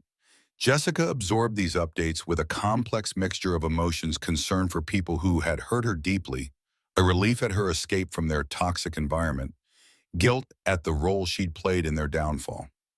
Mark noticed her distraction one evening as they washed dishes together. You're thinking about them again, he said gently. It wasn't an accusation, just an observation. I keep wondering if I did the right thing, Jessica admitted. Standing up at the wedding, exposing them publicly. Maybe I should have just eaten at that ridiculous table and gone home quietly. Mark set down the plate he was drying.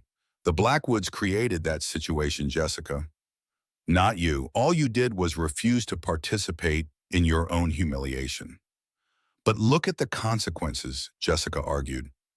Richard might lose his company. Their reputation is in tatters. Rebecca's marriage is struggling.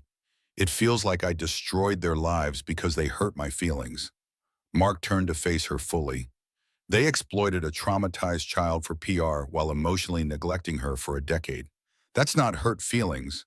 That's sustained psychological harm. What's happening now isn't punishment. It's consequences. Natural ones.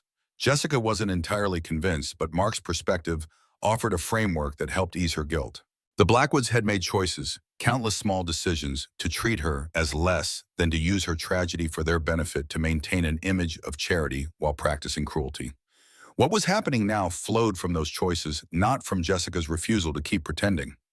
6 weeks after Jessica's arrival, she received a communication that forced a decision she'd been avoiding. Columbia wanted her answer about the fall semester. She needed to accept or decline the admission offer and scholarship by the end of the week. The library position in New York was also waiting on her response. Jessica sat at the small desk in her room, no longer a guest room in her mind, but her space filled with library books, secondhand clothing, and a few treasured possessions from her previous life. The Columbia acceptance letter lay before her alongside printouts of New York apartment listings and transportation maps. Logistically, it could work. Jason's financial support, combined with the scholarship and the library job, would make it possible if not comfortable. But the thought of leaving the Sullivan household created a hollow ache in her chest. In just 6 weeks, this modest colonial with its creaky floors and wind chimes had become more home than Blackwood Manor had been in 10 years. Lily's gap-toothed smiles and rock collection lectures, Mark's quiet strength and unexpected humor, their shared routines and inside jokes and Sunday dinners with Nancy, the thought of giving all that up for a dorm room or tiny apartment in New York felt like willingly returning to exile. Yet Columbia represented everything she'd dreamed of during those long years, with the Blackwoods academic validation, professional training, a community of scholars who understood disability as something other than tragedy. It was her path to independence, to a career helping others like herself, to becoming more than the one-armed orphan the Blackwoods had taken in. How could she walk away from that opportunity? She was still wrestling with the decision when Mark knocked on her door that evening. "Can I come in? I want to talk to you about something." He looked serious in a way that made Jessica's stomach clench. She gestured for him to enter, bracing herself. Had he somehow sensed her indecision about Columbia? Was he going to encourage her to leave, to pursue her education, to move on? Mark sat on the edge of her bed, hands clasped between his knees. "I've been thinking about your Columbia acceptance," Jessica nodded, waiting for the gentle push toward New York that she both dreaded and expected. What Mark said next caught her completely off guard. "What if you started with their online program? Columbia offers most of their first-year courses virtually now. You could begin your degree while staying here, defer the in-person component until spring semester. It would give you time to save more money, find better housing options, figure out if the program is really what you want." Jessica stared at him, processing this unexpected third option. She'd been so caught in the binary choice, go to New York or give up Columbia, that she hadn't considered alternatives. "Is that even possible?" she asked. Mark nodded. "I did some research. Their disability studies program specifically offers remote options for students who can't relocate immediately. Given your own situation, I imagine they'd be particularly understanding." The surge of hope that rose in Jessica's chest surprised her with its intensity. It wasn't just relief at postponing a difficult choice.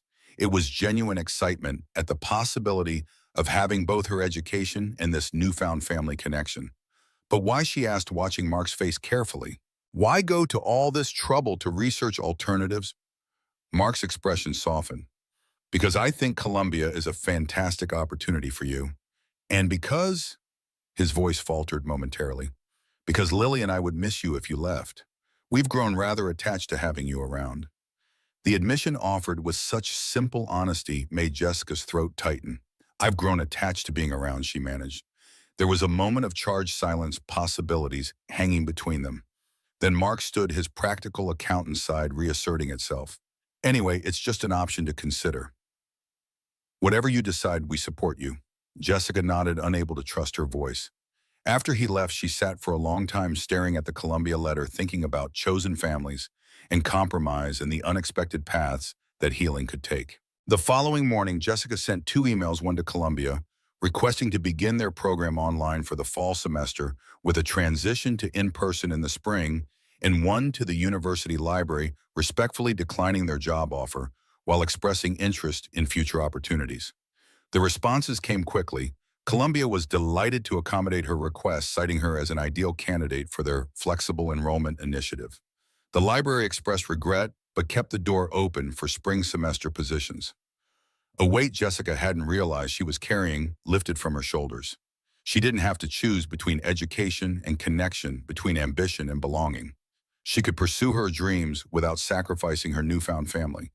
It wasn't a perfect solution. Online learning presented its own challenges, and she'd still need to move to New York eventually, but it was a path forward that honored all parts of herself. When she shared the news with Mark and Lily over dinner, their reactions confirmed she'd made the right choice. Mark's smile held relief alongside his congratulations. Lily was simply thrilled that Miss Jessica wasn't going away to the big city just yet. "We can still do Sunday dinners with Grandma Nancy," she exclaimed. "And you can help me with my science fair project in October," the casual inclusion. The assumption that Jessica would remain part of their lives through seasonal changes and family traditions filled her with a warmth that no acceptance letter could match. The Blackwoods had never made future plans that included her. They'd tolerated her presence in the moment without imagining her as part of their ongoing story. The Sullivans did the opposite. They wove her into their narrative as if she'd always belonged there. 2 months after the wedding incident, Jessica received word that Richard Blackwood had been involved in a single-car accident driving under the influence. He wasn't seriously injured, but the public humiliation added to the family's mounting troubles. The news came via Jason, whose texts had become more frequent, evolving from formal financial updates to something approaching genuine communication. "Father's going to rehab," he wrote. "Mother's furious, but the board insisted. It's actually the best thing that could happen." Jessica sat with this information, uncertain how to feel. The Blackwoods' downfall brought her no joy, but she couldn't deny the justice in Richard facing consequences for his choices. She wondered if rehab might actually help him, if beneath the imperious CEO persona there might be someone capable of change. When she shared the news with Mark that evening, his response surprised her. "We should send a card." Jessica stared at him. "A card? To Richard Blackwood, the man who used me for PR, then treated me like an inconvenience for 10 years. Mark's expression was thoughtful. "Not for his sake, for yours. Sometimes the most healing thing we can do is show compassion to those who showed us none." Jessica wasn't convinced, but that weekend, Lily settled the matter in her straightforward 7-year-old way. When Jessica explained in simplified terms that Mr. Blackwood was sick and needed special doctors to get better, Lily's response was immediate and certain. "We should make him a get-well card. That's what you do when people are hurt, even if they weren't very nice." The wisdom in this simple statement, the recognition that compassion wasn't dependent on the recipient's worthiness, settled something in Jessica's chest. That evening, she drove to the rehabilitation facility alone, a simple card signed by all three Sullivans in hand. The nurse at the desk seemed skeptical when Jessica asked to see Richard Blackwood, but directed her to a small lounge where patients could receive visitors. Richard looked smaller somehow, stripped of his expensive suit and corner office. In hospital-issued clothing with several days' growth of beard, he appeared older, more vulnerable. He looked up as Jessica entered, surprise flickering across his face before his expression settled into something more guarded. "I didn't expect to see you here." Jessica sat in the vinyl chair across from him, suddenly uncertain why she'd come. "I heard about the accident. I wanted to—" She paused, realizing she didn't know how to finish that sentence. "Check on you, offer forgiveness. Seek closure, make sure you're suffering appropriately." None of those quite captured her complicated motivations. Richard saved her the trouble of explaining. "I've been better," he said dryly, gesturing around the institutional room with its motivational posters and artificial plants. 30 days of sobriety and group therapy. Victoria's thrilled, as you can imagine. The sarcasm was familiar but lacked its usual bite. Beneath it, Jessica detected something like resignation, or perhaps the beginning of honesty. "I brought a card," she said, extending the envelope. "From me and the family I'm staying with." Richard took it, his expression unreadable. "Sullivan, you're living with Mark Sullivan." Jessica nodded, watching his face carefully. "Yes, with Mark and his daughter, Lily." Richard opened the card, reading the simple message inside. His eyebrows raised slightly at the childish scrawl beneath the printed text. Get better soon, Mr. Blackwood. From Lily, age 7. He looked up at Jessica. She knows who I am. What I, how things were, she knows you were my guardian, Jessica said carefully, and that things weren't always good between us. She's 7. She believes people can change. Richard studied the card for another moment, then set it on the side table. She sounds like a wise child. Jessica smiled slightly. She is, though she also believes rocks have feelings and that thunder is caused by monsters. A ghost of a smile touched Richard's face, so brief Jessica might have imagined it. Why did you come? Jessica, not to check on my health. Jessica considered the question, wanting to be honest. Because I needed to see you as a person, she said finally. Not as the CEO who used me for PR, not as the villain in my story. Just as a flawed human being who made mistakes, like we all do. Richard's eyes met hers, a flash of something like respect in them. You've changed, he said. There's a steadiness to you now. You're not that frightened girl anymore. Jessica nodded. I'm not. I'm finding my own way. With help. They talked for nearly an hour, not about the past, not about the Blackwood's many failures or Jessica's new life, but about recovery. Richard was surprisingly forthcoming about the program, about his struggle with alcohol, about the work ahead.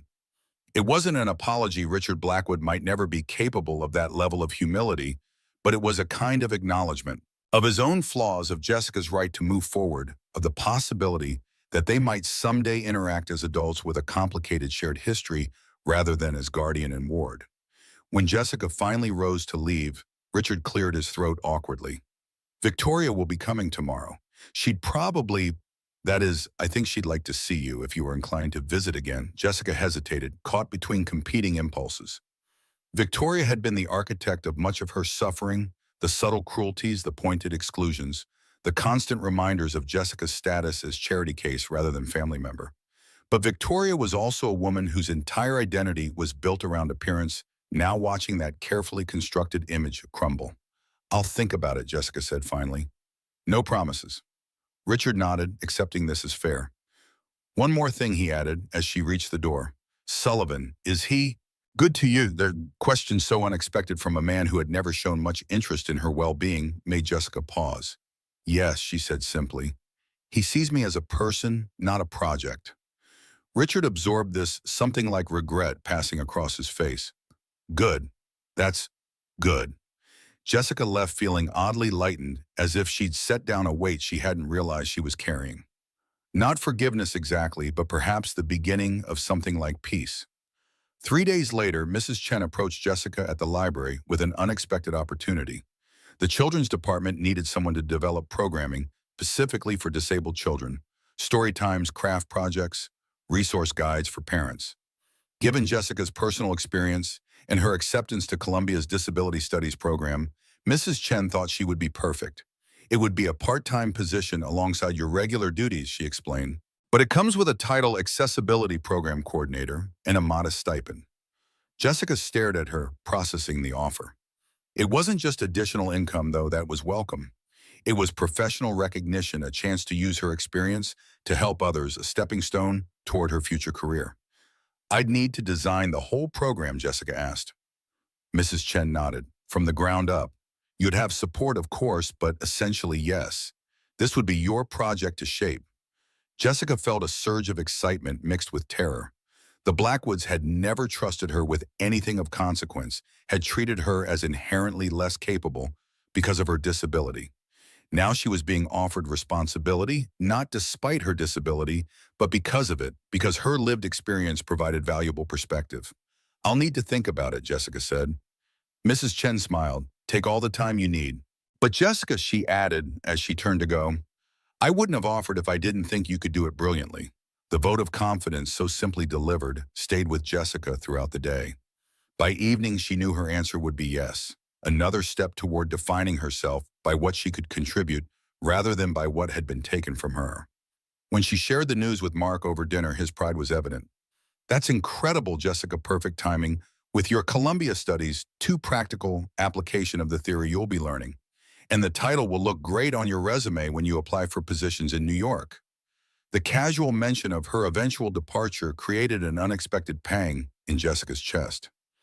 They'd been carefully avoiding the topic of her spring semester move to New York, focusing instead on her online courses and library work.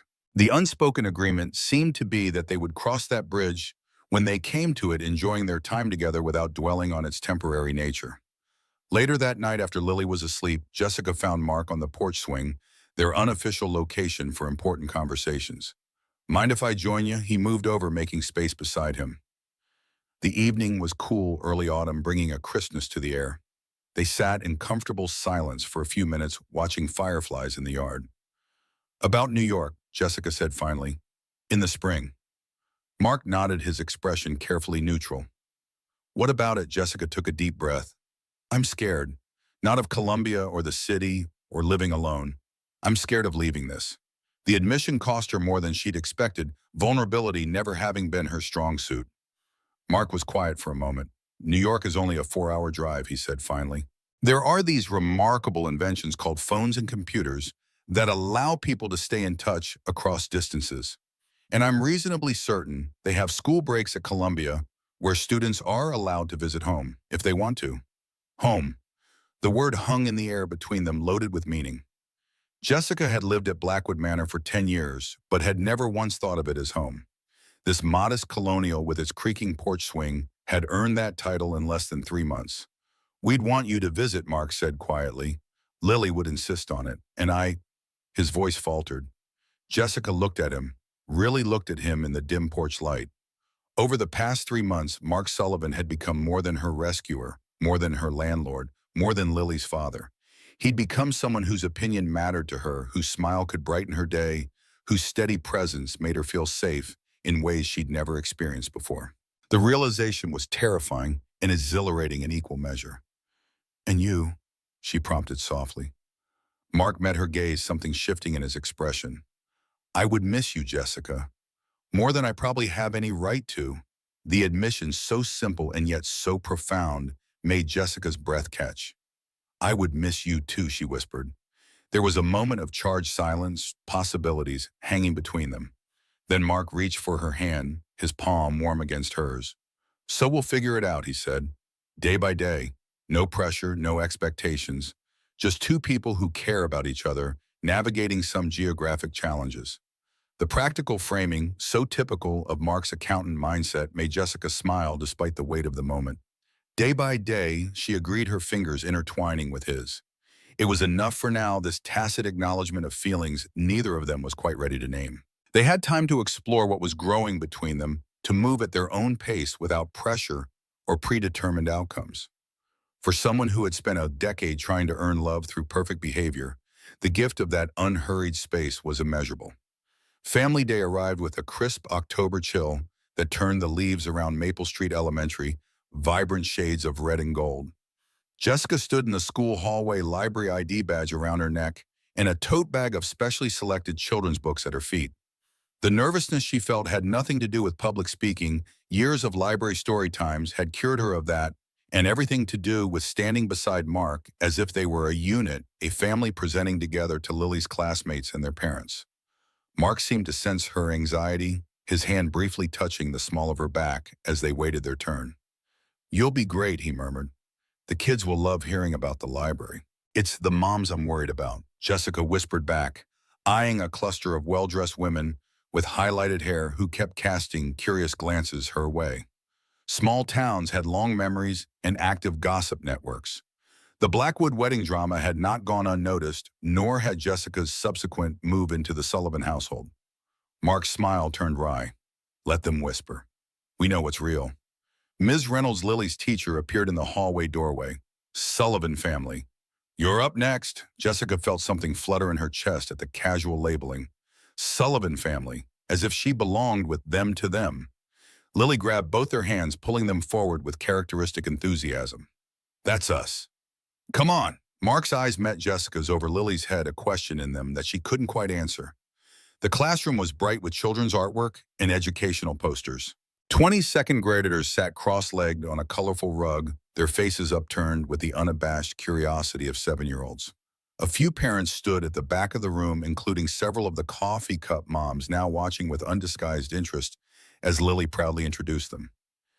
"This is my dad. He does accounting, which means he helps people with money and taxes and boring stuff, but he's really good at it. And this is Miss Jessica. She works at the library and knows everything about books, and she lives with us and makes the best spaghetti and helps me with my rock collection. The simplicity of the introduction, the easy inclusion of Jessica in their unit made something tighten in her throat. Mark began his portion of the presentation explaining accounting in child-friendly terms, with a patience and humor that clearly came from practice. The children listened with varying degrees of attention, more interested in the calculator apps on his phone than in the concept of balancing budgets. Then it was Jessica's turn. She'd prepared carefully selecting books with protagonists who overcame physical differences, who found strength in diversity, who created families from unlikely connections. She read excerpts with the practiced cadence of a children's librarian, showing illustrations, asking questions, engaging even the most fidgety students. When she pulled out puppets for a short skit about library adventures, the children erupted in delighted laughter. As she finished, one little boy in the front row raised his hand, his expression serious. "Are you Lily's new mom?" The classroom went silent. Jessica froze the book in her hand, suddenly heavy. Before she could formulate a response, Lily stepped forward, hands on her hips in a posture of authority beyond her years. "No, silly. My mom's in heaven. Miss Jessica is different. She's family we chose instead of got born with. That makes her special." The matter-of-fact explanation delivered with a child's unshakable certainty left Jessica momentarily speechless. Mark stepped in smoothly, thanking the class for their attention as he guided Jessica and Lily toward the door. In the hallway, Jessica finally found her voice. "I'm sorry if that was awkward. I didn't know how to answer that question." Mark shook his head, his expression thoughtful rather than embarrassed. "You didn't need to. Lily handled it perfectly. And she was right. Chosen family is special." Jessica studied his face, looking for any sign of discomfort at his daughter's casual inclusion of Jessica in their family definition. She found none, only a quiet certainty that matched Lily's own. The three of them walked to the car in comfortable silence, each processing the moment in their own way. As Mark unlocked the doors, his phone buzzed with a text message. He glanced at it, his expression shifting from contentment to concern. "It's the office. There's a situation with one of the Blackwood accounts. I need to go in." Jessica nodded immediately. "Go. Lily and I will be fine." The trust implicit in that exchange, Mark's willingness to leave his daughter in Jessica's care without hesitation, Jessica's confidence in handling whatever might arise was not lost on either of them. That evening, after Lily was asleep, Jessica sat on the porch swing with a cup of tea waiting for Mark to return. The family day experience kept replaying in her mind Lily's casual claim of Jessica as chosen family. Mark's equally casual acceptance of that claim, her own surprised pleasure at being included so publicly. Chosen family. The phrase echoed resonant with possibility and permanence. Choice implied, intention commitment, a deliberate decision to connect rather than the accident of birth or obligation of duty. The headlights of Mark's car swept across the yard as he pulled into the driveway. He joined her on the swing, his tie loose and fatigue evident in the set of his shoulders. Long day. Jessica handed him her tea, which he accepted gratefully. The account situation was its serious. Mark sipped before answering, some of the tension in his face easing. "Richard's been making questionable decisions lately. The drinking isn't helping. The board is considering a vote of no confidence." The Blackwoods had receded to the periphery of Jessica's consciousness, lately displaced by the immediate concerns of her New Life Columbia coursework library projects, navigating her evolving relationship with the Sullivans. But they were still out there, still dealing with the consequences of that wedding confrontation. "I saw Rebecca today," Mark continued. "At the office. She's worried about her father." Jessica straightened, surprised. "Is he okay?" Mark hesitated. "Not really. He's talking about selling the company. Or major parts of it anyway. The board's pushing back. Rebecca thinks he's having some kind of breakdown." Jessica absorbed this information, uncertain how to feel. The Richard Blackwood she knew had been cold, calculating, using her tragedy for public relations, while privately treating her as an inconvenience. The idea of him breaking down, losing control of the company he'd built, should have felt like justice. Instead, it left her with a complicated empathy she hadn't expected to feel. "People aren't villains in their own stories," Mark said softly, seeming to read her thoughts. "Even the Blackwoods." The truth of that observation settled between them. People were rarely all good or all bad. The Blackwoods had taken her in when they didn't have to, had provided material comfort and educational opportunities, however grudgingly. Their cruelty had been quiet, insidious, the thousand small cuts of exclusion rather than outright abuse. And she had survived them, had emerged stronger, more compassionate, more determined to create genuine connections rather than performative ones. 2 weeks later, while Jessica was in the middle of her Thursday evening Columbia online seminar, her phone lit up with a text from Jason's father in hospital. Car accident. Drunk driving. He's stable but banged up. Mother's a wreck. Jessica stared at the message, a cold knot forming in her stomach. She'd seen Richard just once since his rehab stay, a brief, awkward meeting at a local coffee shop. He'd seemed better, more present, less imperial. They'd managed a conversation that, while not warm, had at least been civil. The news that he'd relapsed hit her harder than she'd expected. As soon as her class ended, she called Jason for details. The accident had occurred less than a mile from Blackwood Manor. Richard had driven his Mercedes into a tree at low speed, suffering a broken collarbone and facial lacerations, but no life-threatening injuries. He'd been well over the legal limit. The police had been discreet so far, but the incident would inevitably become public knowledge. The board was meeting tomorrow to discuss leadership options. Victoria was alternating between fury and despair. Jessica listened, that same complicated empathy rising within her. Part of her wanted to distance herself from the Blackwood drama entirely, to focus on her studies, her work, her growing connection with Mark and Lily. Another part recognized that her history with the family, for better or worse, was a significant chapter in her life. Complete separation might not be possible or even desirable for her own healing. When I was little, she told Mark later that night, after describing the situation, I used to fantasize about the Blackwoods losing everything. Their money, their status, their perfect reputation. I thought it would make me feel better knowing they suffered too. The confession felt dangerous, a revelation of the darkness she carried alongside her resilience. Mark considered this without judgment. And now that it's happening, does it make you feel better? Jessica shook her head slowly. No, it just feels sad, for all of us. Mark's hand found hers on the swing between them, a silent acknowledgement of the complexity of human emotion, how it was possible to resent someone's cruelty while simultaneously grieving their downfall, how healing didn't always follow the neat narrative arcs of children's stories. The next morning, Lily asked about the accident during breakfast, having overheard Jessica's conversation with Mark. Jessica explained in child-appropriate terms that Mr. Blackwood, the man she used to live with, had been hurt in a car accident. Lily's response was immediate and certain. We should make him a get-well card. That's what you do when people are hurt, even if they weren't very nice. Jessica looked at Mark over Lily's head, finding gentle encouragement in his expression. Okay, she agreed. After school today, we can make a card. Lily nodded, satisfied with this plan, then returned to her detailed explanation of why dinosaur-shaped waffles tasted better than regular ones. That evening, Jessica drove to the hospital alone, a simple card in hand. Richard was asleep when she arrived, his face bruised, an IV in his arm. Victoria sat beside the bed, her perfect posture unchanged despite the circumstances. She looked up as Jessica entered, surprise flickering across her features before her expression smoothed into its usual impassivity. For a moment, they regarded each other in silence, the woman who had failed to mother her and the girl who had failed to earn her love. Jessica extended the card, a peace offering of sorts. It's from Lily, Mark's daughter. She wanted Mr. Blackwood to know someone was thinking of him. Victoria took the card, her fingers brushing Jessica's briefly. Thank you, she said, the words stiff but seemingly sincere. And for coming yourself, you didn't have to. No, Jessica agreed, I didn't. But sometimes we do things not because we have to, but because we choose to. That's what family means. The pointed comment hung in the air between them, years of unspoken hurt crystallized in those simple words.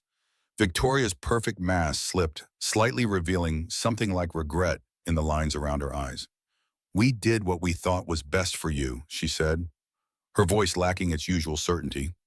Perhaps we were wrong. It was the closest thing to an apology Victoria Blackwood was capable of offering. Jessica accepted it for what it was. Not the full reckoning she might have once needed, but an acknowledgement of error that represented significant growth for a woman who had built her identity on always being right. I hope he recovers quickly, Jessica said, nodding toward Richard's sleeping form. And I hope you both find some peace. As she turned to leave, Victoria's voice stopped her. Sullivan seems like a good man. You and the little girl, you look like a family. The observation coming from the woman who had systematically excluded Jessica from true family belonging for a decade carried a weight that Jessica hadn't expected. We're figuring it out, she said simply. Day by day, November brought Jessica's first midterms in the Columbia program, a frantic week of papers and online presentations that kept her up late into the night. Mark and Lily adapted their routines to accommodate her academic schedule. Mark taking over more of the cooking and school drop-offs, Lily practicing quieter play when Jessica needed to study. Small accommodations that spoke volumes about their commitment to her success.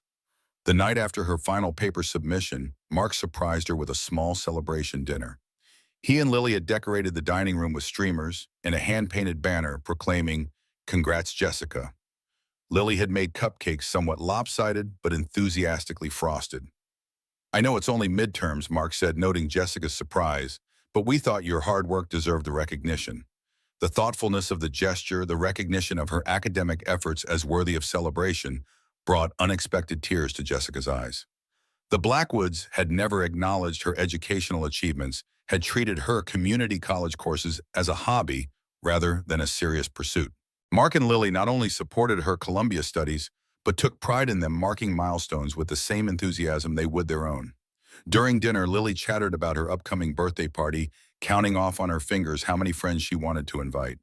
And you'll help with the games, right, Miss Jessica? It's a rock and mineral theme. Jessica smiled at the child's enthusiasm. Of course I'll help. I wouldn't miss it for anything. The easy promise, the assumption that Jessica would be present for this family milestone felt both natural and significant. Later that evening, Jessica received an email that changed everything again, an offer from the Columbia University Library for a part-time position in their special collections department starting in January with the spring semester. The role would involve fewer hours than her current library job, but would provide valuable experience in an academic setting, complementing her coursework perfectly. It was the final piece of the New York puzzle, the professional opportunity that would make the transition not just possible but practical. With this position, Jason's financial support, and her partial scholarship, she could afford a modest apartment near campus. She could become a full-time in-person Columbia student as planned. She could move forward with the future she'd been working toward for years. Yet the prospect of leaving the Sullivan household in just 2 months has created a hollowness in her chest that no academic or professional opportunity could fill. In 4 months, this modest colonial with its creaking porch swing and mismatched furniture had become more home than anywhere she'd lived since the accident that took her parents. Mark and Lily had become more family than the Blackwoods had ever been. The thought of leaving them, even temporarily, even for good reasons, felt like voluntarily returning to exile. She showed the email to Mark that night, watching his face carefully for his reaction. His smile was genuine, but didn't quite reach his eyes. That's fantastic, Jessica. Perfect timing with the spring semester. A real foot in the door at an academic library. Jessica nodded, unable to share his enthusiasm despite the objectively good news. I'd have to move right after New Year's, she said quietly. That's only 8 weeks away. Mark nodded, his expression carefully neutral. We always knew this was the plan. For you to go to New York, finish your degree, build your career. Columbia was always your goal long before you met us. Jessica studied his face, looking for some indication that he wanted her to stay, that her presence in their lives mattered as much to him as theirs did to her. But Mark Sullivan, ever the considerate host, would never pressure her to choose between her dreams and his household. Before Jessica could respond, a small voice came from the doorway. You're leaving, sir. Lily stood there in her pajamas, teddy bear clutched to her chest, eyes wide with hurt and confusion. Neither Jessica nor Mark had heard her come downstairs. How much had she overheard Jessica knelt down to the child's level, heart aching at the betrayal in those brown eyes so like her father's. Not right away, she said gently, and not forever. I got a job offer in New York where my school is. I'd still visit. A lot. Lily's lower lip trembled. But you live here. With us. You said you wouldn't disappear. Jessica glanced up at Mark, who looked equally pained by his daughter's distress. I'm not disappearing, Lily, she promised. I'm just... She trailed off, uncertain how to explain the complexities of adult life to a 7-year-old. Mark stepped in, his voice gentle but firm. Miss Jessica has worked very hard to get into a special school in New York. Remember how we talked about how important education is? This is her chance to follow her dream. Lily looked between them, tears welling in her eyes. But what about our dreams, about being a family? The question, so simple and devastating, hung in the air between them. Jessica felt something crack in her chest, the protective shell she'd built around her heart during those 10 years with the Blackwoods, the careful distance she'd maintained even as she grew closer to Mark and Lily. She opened her mouth, then closed it again, words failing her entirely. Mark knelt beside her, one hand on Lily's shoulder, the other reaching for Jessica's. Dreams change sometimes, he said quietly, and families can take different shapes. Even if Jessica moves to New York for school, she'll still be connected to us. She'll visit and we'll visit her, and we'll talk on the phone and video chat. She'll still be part of our lives, just in a different way. Lily considered this, her small face scrunched in concentration. Like how mommy's in heaven but still part of our family. The innocent comparison made Jessica's throat tighten painfully. She squeezed Mark's hand, drawing strength from his steady presence.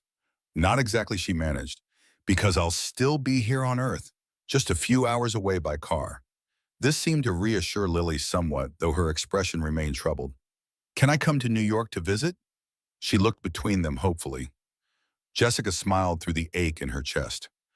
Absolutely. I'll show you the big library where I'll be working. It has lions outside. Lily's eyes widened at this enticing detail.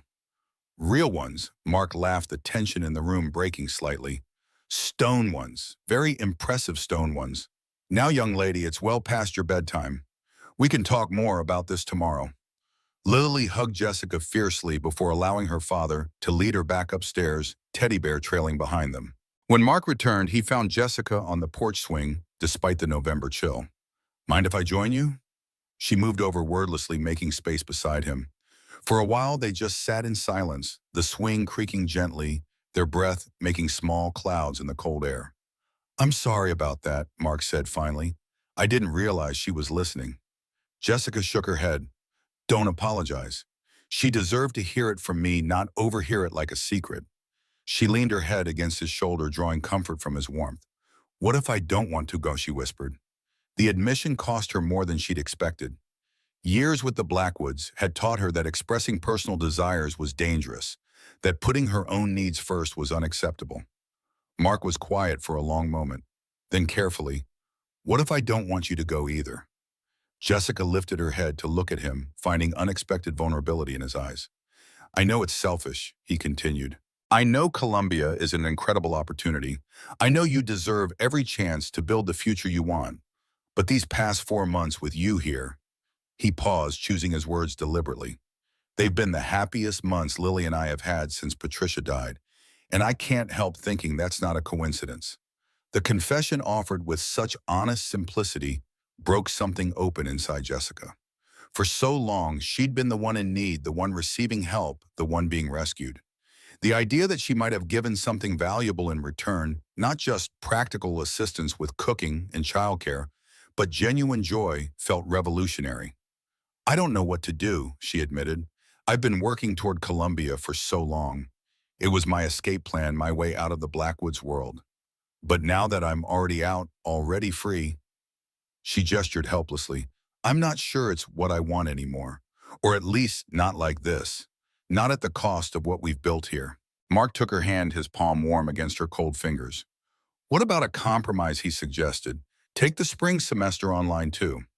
Defer the in-person component and the library job until fall. Give yourself more time to be sure to save money to figure out what you really want. Columbia isn't going anywhere. The suggestion resonated with Jessica, a middle path that honored both her ambitions and her attachments. But the practical part of her mind raised immediate objections. My scholarship requires in-person attendance by spring, and the library position won't wait until fall. That's assuming they'd even offer it again. Mark nodded, acknowledging these realities. Then we need to think bigger. What if you transferred to a program closer to home? Rutgers has an excellent disability studies concentration. It's only an hour away. You could commute if you wanted to. Or if New York is really where you need to be, maybe Lily and I could.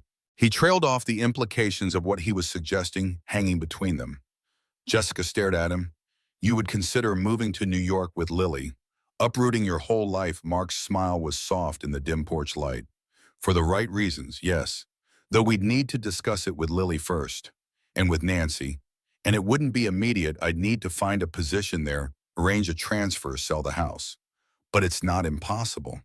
The willingness to even consider such a major life change, not as a grand romantic gesture, but as a practical possibility to be carefully evaluated, spoke volumes about Mark's feelings. The Blackwoods had never adjusted their lives to accommodate Jessica's needs or dreams. They'd expected her to fit into the spaces they designated to be grateful for whatever they offered.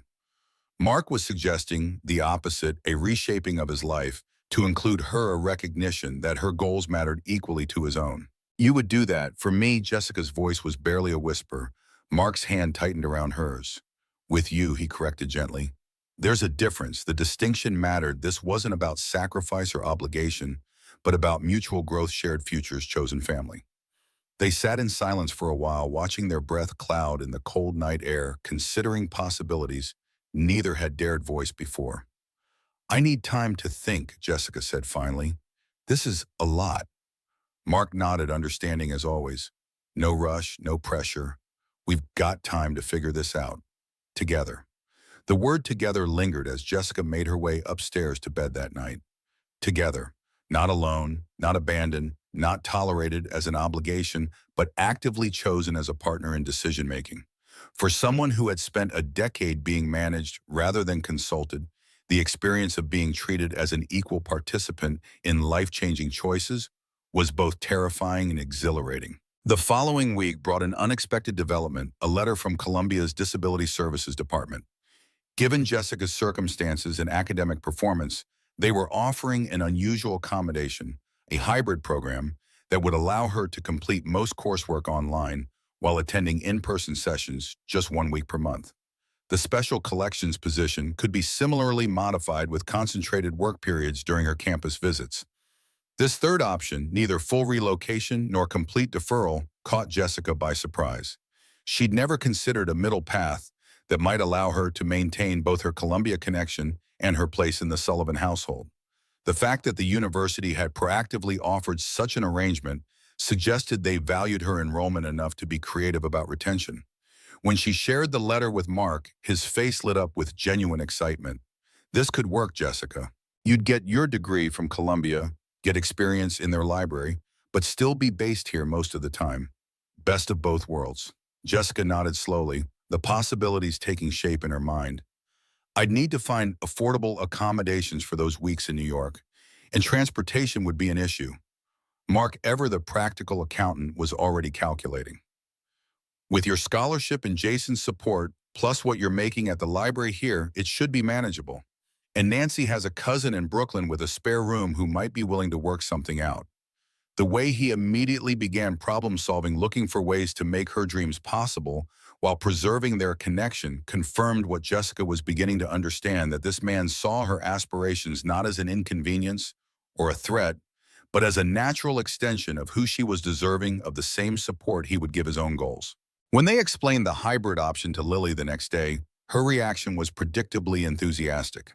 So you'll still live with us most of the time, and I can still come visit you in New York and see the stone lions, and you'll still be here for my birthday. The rapid-fire questions made both adults laugh, the tension of the past few days finally breaking. Yes, yes, and definitely yes, Jessica assured her. I wouldn't miss your birthday for anything. Later that evening, Jessica called Jason to update him on the Columbia developments and to thank him for his continued financial support. Their relationship had evolved over the past few months, moving beyond formal interactions about money to something approaching genuine siblinghood. To Jessica's surprise, Jason mentioned he was considering a permanent return from London, not just to help manage the company crisis, but to reassess his own priorities. Father's accident was a wake-up call, he admitted. I've spent my whole life trying to be the perfect Blackwood son, follow the perfect Blackwood career path. But for what? A name on a building, a corner office. The approval of people who measure success in acquisitions rather than connections. Jessica understood his disillusionment all too well. The Blackwoods had a way of shaping those in their orbit according to their own values, often at the cost of authentic happiness. I think you'd be good at whatever you chose to do, she told him, even if it's not what Richard and Victoria had planned. Jason's laugh held more genuine amusement than she'd ever heard from him. I never thought I'd be getting life advice from my little sister. But here we are. The casual claim of kinship sister rather than ward or charity case meant more to Jessica than Jason could possibly know. As December arrived, bringing with it the first snowfall and holiday preparations, Jessica received one final piece of news that helped solidify her decision. Mrs. Chen approached her at the library with an unexpected proposal. The board had approved funding for a full-time accessibility services coordinator position, building on the success of Jessica's children's programming. If she was interested, the role could be hers, starting in January with flexibility to accommodate her Columbia schedule. It was everything Jessica could have hoped for: professionally meaningful work in a field she was passionate about, a salary that would provide genuine independence, recognition of her talents and contributions. Combined with Columbia's hybrid program offer, it created a path forward that honored both her ambitions and her attachments. When she shared the news with Mark that evening, his pride was evident. "That's incredible, Jessica, well-deserved and perfectly timed." Jessica nodded, a sense of clarity settling over her. "I'm going to accept both offers," she said, "the hybrid program at Columbia and the full-time position here. I want to build my future, but I want to build it here, with you and Lily, if that's still what you want too."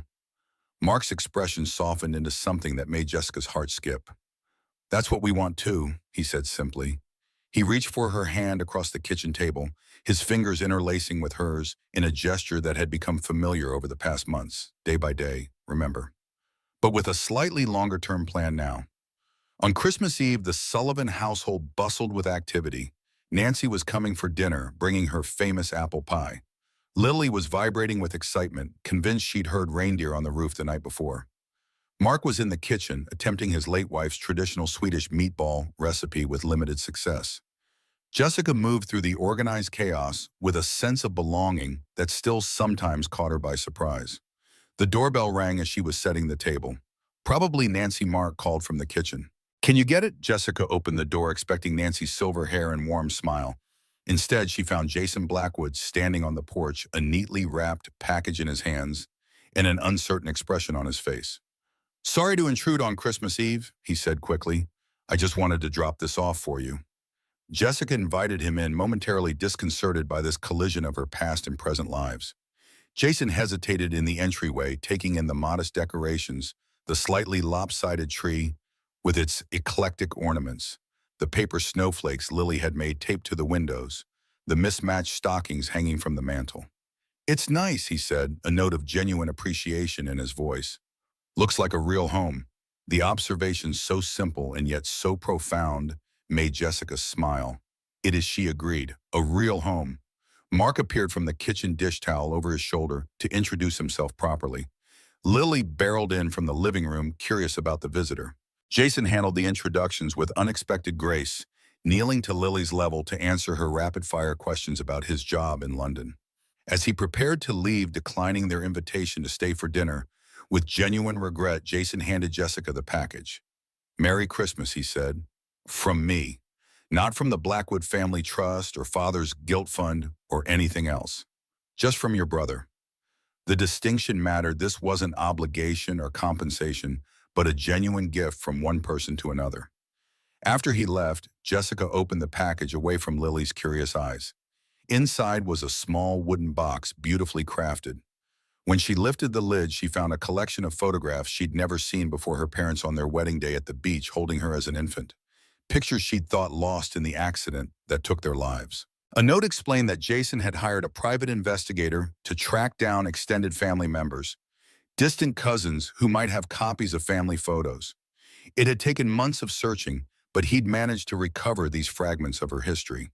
It was the most thoughtful gift Jessica had ever received, not because of its monetary value, but because it acknowledged her past, her origins, her identity beyond her connection to the Blackwoods. It recognized that she had a history worth preserving, a lineage that existed independently of her status as ward or charity case. As she traced her finger over her parents' smiling faces, Jessica felt a sense of completion of circles closing.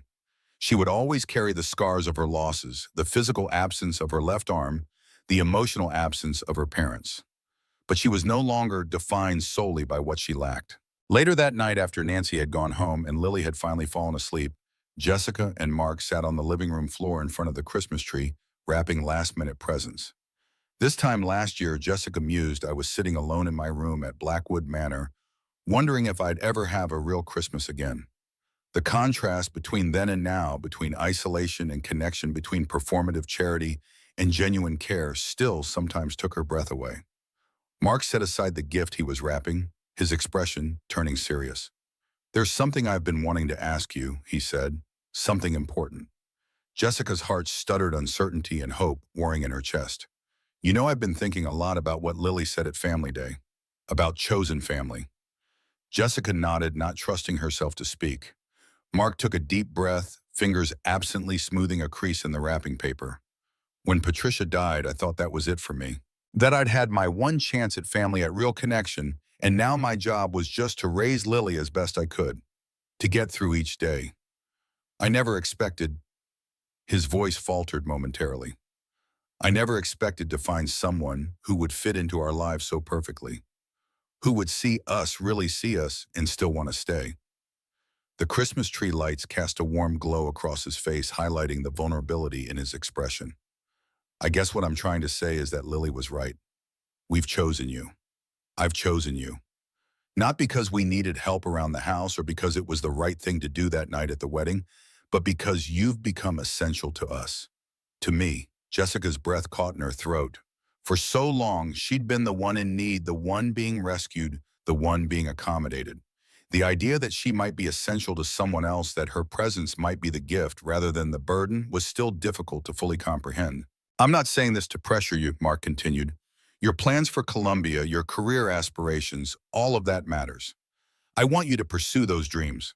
But I also want you to know that whatever shape our relationship takes, whatever decisions you make about New York and your future, you have a permanent place here, with us. If you want it, Jessica searched his face, finding only sincerity there. I do want it, she said quietly. I've spent my whole life feeling temporary. With the Blackwoods, I was always waiting for the day they'd decide I wasn't worth the trouble anymore. Even these past few months, part of me has been bracing for the moment when you and Lily would realize I was taking up too much space, asking for too much. Mark's hand found hers among the scattered ribbons and tape. That's not going to happen, he said simply. That's what I'm trying to tell you. This isn't temporary. We're not the Blackwoods. You don't have to earn your place with us or be perfect to deserve care. You're wanted just as you are. The words, so simple and yet so profound, broke something open inside Jessica. You're wanted, not tolerated, not accommodated, not granted conditional acceptance based on usefulness or perfection or gratitude. Wanted, chosen, essential. Mark reached into his pocket and pulled out a small box not wrapped in Christmas paper. It's not what you might think, he said, quickly noting her wide eyes. But I wanted you to have something tangible, something to remind you when doubts creep in, as they probably will. Jessica opened the box with trembling fingers. Inside was a simple silver key on a delicate chain. A key to the house, Mark explained. I know you already have the regular house key, but this is different. This is a symbol that our home is your home. Not just for now, not just until some arbitrary deadline, but for as long as you want it to be. No matter what happens with Columbia, no matter what the future holds, you belong here. Jessica lifted the necklace from the box, the key catching the Christmas lights. It was beautiful in its simplicity, not an extravagant piece of jewelry like Victoria Blackwood might have commissioned, but a practical object transformed into something meaningful. She slipped the chain over her head, the key settling against her heart. I don't have anything this significant for you, she admitted, suddenly self-conscious about the scarf she'd knitted him, her first attempt at one-handed crafting. Mark smiled. You've given us more than enough already, just by being here, by choosing us back. Jessica leaned forward, closing the distance between them. The kiss, when it finally happened, felt like the most natural thing in the world, not a dramatic declaration, but a quiet confirmation of what they already knew. They had chosen each other. Deliberately, eyes open, with full awareness of each other's flaws and struggles and complexities. Not because they had to, not because they were obligated, but because they wanted to. The mantle clock chimed midnight as they pulled apart. Christmas Day. A fresh start, a new chapter. So what happens now? Jessica asked, her voice barely a whisper. Mark smiled, tucking a strand of hair behind her ear. Now we keep building, he said simply. Day by day. Together. On New Year's Day, Jessica sat at her desk, laptop open to her Columbia student portal. The hybrid program offer waited for her formal acceptance. The deadline extended to today as a courtesy. The full-time position at the local library had already been accepted with her start date set for next week. All that remained was to finalize her academic plans to commit to the path she'd chosen after months of careful consideration. A soft knock at the door interrupted her thoughts. Lily stood there in penguin pajamas, her expression unusually serious for an 8-year-old. She'd celebrated her birthday 2 days earlier, proudly announcing she was now almost double digits. Can I ask you something, Miss Jessica? Lily had long since been given permission to drop the miss, but still used it occasionally when addressing serious matters. Of course, Jessica said, motioning the girl to come sit on the bed. Lily climbed up cross-legged, clutching her ever-present stuffed rabbit. If you and Daddy get married someday, would you be my mom? Or would you be something else? The question, delivered with such straightforward curiosity, momentarily took Jessica aback. She'd known this conversation would come eventually, especially after Christmas Eve, when Lily had discovered Jessica and Mark holding hands by the tree. But she'd expected it to be directed at Mark, not herself. She considered her answer carefully, wanting to be both honest and age-appropriate. If your dad and I ever get married, she said finally, I wouldn't be trying to replace your mom. No one could ever do that. But I would be a parent to you, someone who loves you and takes care of you alongside your dad. Some people call that a stepmom, but we could figure out what feels right together. Lily nodded, absorbing this information. I think I'd like that, she decided, because I love my mommy, but she can't be here anymore. And it's nice having someone else who loves me too. The simple wisdom in this statement, the recognition that love could expand rather than replace that new connection zone, didn't diminish. Old ones struck Jessica as profound. Is that why you're asking? Jessica inquired gently. Because you think your dad and I might get married? Lily shrugged with the casual confidence of childhood. Eventually, probably. Daddy looks at you the way he used to look at Mommy in the old videos, all soft and smiley, and you look at him that way too. Jessica felt her cheeks warm at this matter-of-fact assessment. You're very observant, she commented, deflecting slightly. Lily nodded, accepting this as simple fact. Grandma Nancy says I notice things other people miss, like how you always touch your necklace when you're thinking about something important. Jessica's hand went automatically to the key pendant at her throat, proving Lily's point. The girl grinned triumphantly. See, you're doing it right now, Jessica laughed, conceding defeat. You got me. I was thinking about something important. My school decision. Lily's expression turned thoughtful again. Are you still going to New York sometimes? Jessica nodded. Yes, but not as often as we originally thought. The school made a special plan for me, so I'll only need to go for 1 week each month. And the rest of the time, I'll be here working at the library and living with you and your dad. This seemed to satisfy Lily. Good, she declared. Because I still want to visit the Stone Lions, but I don't want you to move away. Jessica's heart swelled with affection for this child who had accepted her so completely, who had claimed her as family before the adults had figured it out for themselves. After Lily bounced off to find her father, Jessica turned back to her computer. The decision had been made weeks ago, really, but now she formalized it, accepting Columbia's hybrid program offer, confirming her first campus visit for February, setting the wheels in motion for this next chapter of her life. As she hit submit, Jessica felt a sense of rightness settle over her. This wasn't the future she had imagined during those long years at Blackwood Manor. It was better, more balanced, more connected, more true to who she really was. She wasn't just running away from something anymore. She was running towards something. Toward education and career goals, yes, but also toward family and belonging and love freely given rather than desperately earned. That evening, the three of them sat on the porch swing, despite the January chill, bundled in blankets and sipping hot chocolate as they watched the last sunset of the holiday break. Tomorrow, normal routines would resume. Lily back to school, Mark to work, Jessica to the library and her online classes. But something fundamental had shifted in their household dynamic, a subtle but significant evolution from temporary arrangement to permanent connection. Mark's arm rested comfortably around Jessica's shoulders, Lily wedged between them with her chocolate-smeared face. They talked about ordinary things, grocery lists and school projects, and whether the car needed new tires, the mundane details that made up a shared life. No grand declarations, no dramatic pronouncements, just three people who had chosen each other, building their future together day by day. 6 words had changed everything that night at the wedding.